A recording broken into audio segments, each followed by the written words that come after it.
ব্রজেন্দ্র নন্দন নন্দালয়ে ব্রজেন্দ্র নন্দন নন্দালয়ে প্রকটিত হইয়াছিলেন। এই প্রকটিত হইয়ার পর তিনি ব্রজমণ্ডলে ছিলেন 10 বৎসর 8 মাস। এই যে 10 বৎসর 8 মাস, ইয়া অত্যন্ত গুরুত্বপূর্ণ একটি বিষয়,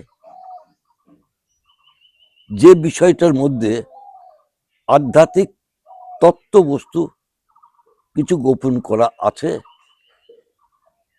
সেই তত্ত্ববস্তুর ভিতরে এখন আমি যেতে চাই না। তাহলে 10 বৎসর 8 মাস তিনি কি করলেন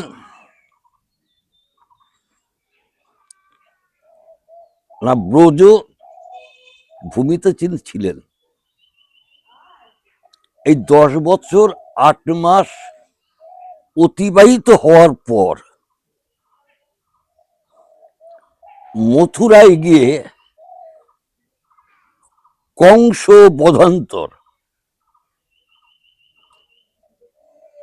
দুরাচার কংস বধ করে কংসের পিতা, যার নাম উগ্রসেন, সে কংসের পিতা উগ্রসেনকে মহাসমারোহে সিংহাসনে বসালেন। সিংহাসনে বসানোর পর কৃষ্ণ এবং বলরামের ক্ষত্রিয়চারে হলো উপনয়ন। উপনয়ন অর্থাৎ পৈতা। উপনয়নের পর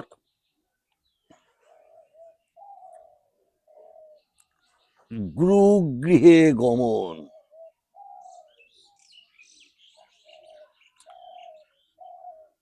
গুরুগৃহে গমন করলেন, কারণ কি না, তপশ্চর্য এবং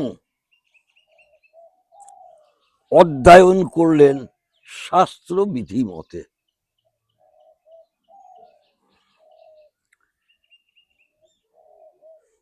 শাস্ত্র বিধি মতে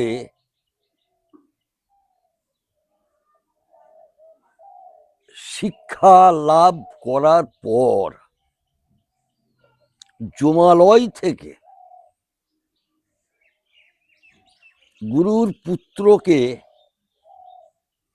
নিয়ে এসে গুরু দক্ষিণা সম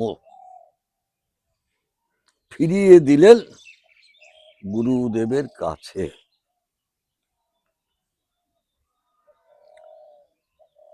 এরপর আসলেন পুনরায় মথুরায়।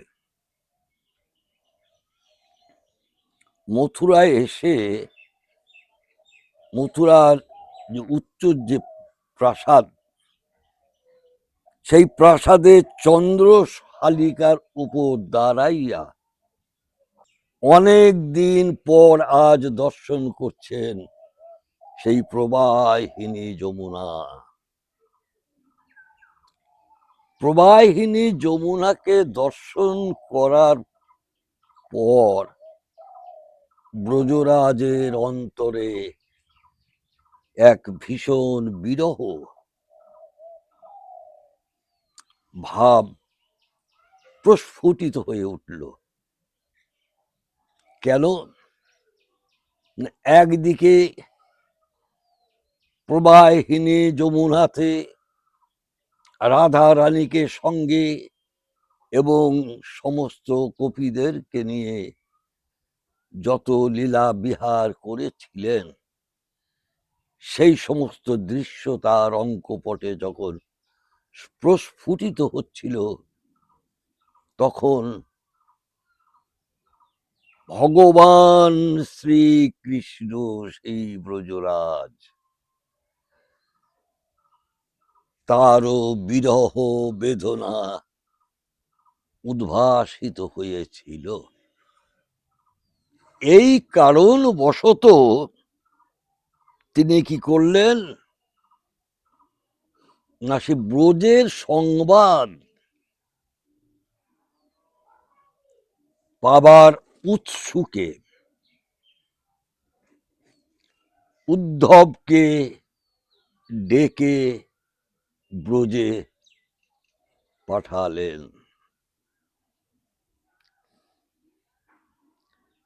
উদ্ধব মহারাজ ব্রজযাত্রা করলেন, এ কথা সত্য। পরম প্রেমময় ভূমি ব্রজ ছেড়ে মথুরায় কেন সেই ব্রজরাজ? না, মথুরায় গিয়েছিলেন তিনি ইচ্ছাকৃত, কিন্তু মথুরায় যাননি। যদিও ইচ্ছা তার ছিল ভিতরে, কিন্তু ঘটনাটি কেমন হলো না, দুরাচার কংস ব্রজরাজের নিকটতম আত্মীয়, সম্পর্কে হয় কাকা, সে অক্রূরকে রথ নিয়ে পাঠিয়েছিলেন নিমন্ত্রণ করে তাদের হত্যা করবার এই পরিকল্পনা নিয়ে। শাস্ত্রে বর্ণিত আছে, কি বর্ণিত আছে? তোমাকে বধিবে যে গোকুলে বাড়িছে সে। তাহলে কথা পূর্ব হইতেই আমরা জেনে আসছি, সেইটাই ঘটল। কিন্তু বিষয়টি হচ্ছে, উনি মথুরাতেই থেকে গেলেন কেন?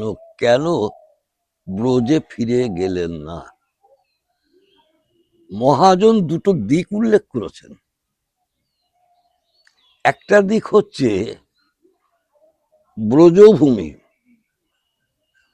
অর্থাৎ পিত্রালয়, যে নন্দগৃহ, নন্দ ভবন, সেখানে যে সমস্ত মানুষজন বাস করেন, তাদের কাছে কোনো অস্ত্র শস্ত্র নাই, তাদের বাড়ি ঘরও সেই রকম ভাব মজবুত না। তাদের কর্ম হচ্ছে দুধ থেকে দই, ঘোল ইত্যাদি সুস্বাদু খাদ্য তৈরি করা এবং হাটে বিক্রয় করে যা অর্থ, তাই দিয়ে জীবিকা নির্বাহ করা। কংস যখন নিধন হয়ে গেল, কংসের দুটো পত্নী, অস্থি এবং প্রাপ্তি, তাদের পিতা হচ্ছে জরাসন্ধ, দুর্ধর্ষ প্রতাপশালী একজন হিংস্র রাজা। এই দুই বোনে পিত্রালয়ে গিয়ে কৃষ্ণের সম্পর্কে অনেক বেশি বেশি করে কুমন্ত্রণা দিয়ে বাবার মনটাকে এমনই বিষাক্ত করে দিয়েছিল, সেই সময় জরাসন্ধ বহুবার আক্রমণ করেছে সেই মথুরা। তাহলে এখানে ভাবতে হয়, প্রভু যদি ব্রজে থাকতেন, তাহলে এই জরাসন্ধর এত অত্যাচার এবং এত আক্রমণ ব্রজের সমস্ত তার নিজজন যারা, তাদেরকে কেমন করে রক্ষা করতেন? এটা হচ্ছে একটা দিক। আর একটা দিক হচ্ছে যেটি শাস্ত্র সম্মত, সেটি কেমন? অসাধু ব্যক্তি, অসাধু মনোভাব পূর্ণ, হিংস্র, এই জাতীয় কোনো মানুষ, তার ব্রজভূমিটা হচ্ছে এমন একটি প্রেম পরিপূর্ণ মাধুর্য ভূমি। সেই মাধুর্য ভূমিতে এখানে একটি কলম অবশ্যই বলতে ইচ্ছা করে, যখন ত্রিভুবন জয়ী মদন যখন পরাভূত হয়েছিলেন,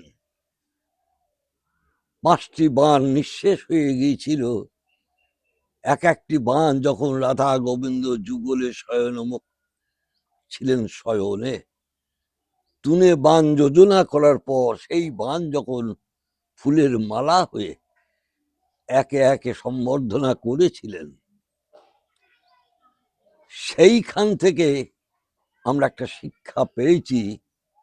মদন স্ত্রী রতি যখন ললিতার চরণ আশ্রয় করে, মদন যখন বাণ শূন্য হয়ে কাঁপছে, তখন মদনের তো স্ত্রী সেই রতি, ললিতাকে বলেছিল, ললিতা রে, তাহলে আমার স্বামী মদন সে কি ব্রজে স্থান পাবে না? ললিতা বললেন, মদনের জাত স্বভাবকে ব্রজের বাইরে রেখে তবেই বৃন্দাবনে প্রবেশ করতে হয়। নিতাই গৌর হরি বল, নিতাই গৌর হরি বল, নিতাই গৌর হরি বল।